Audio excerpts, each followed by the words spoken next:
Hey guys, today I have with me the Oppo A74 5G. The smartphone offers a 6.5-inch IPS LCD display having a pixel density of 405 ppi and a refresh rate of 90 Hz. Oppo A74 5G has a bezel-less punch hole display. On the right spine, you will find the power button works as a fingerprint sensor.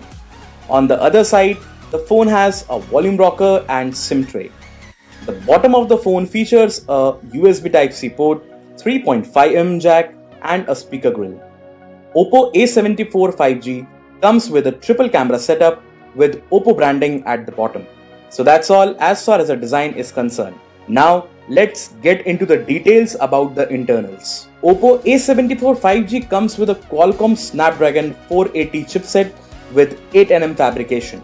For multitasking, you will get 6GB of RAM and the internal capacity of the smartphone is 128GB, which can be further expanded up to 256GB.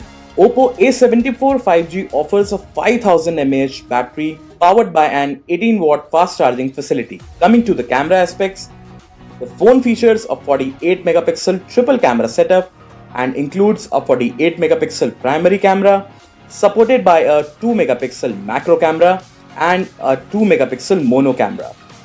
Also, the phone offers an 8 megapixel front camera. The software version of the Oppo A74 5G is Android 11 with ColorOS. So guys, that's it for Oppo A74 5G. Thank you so much for watching this video.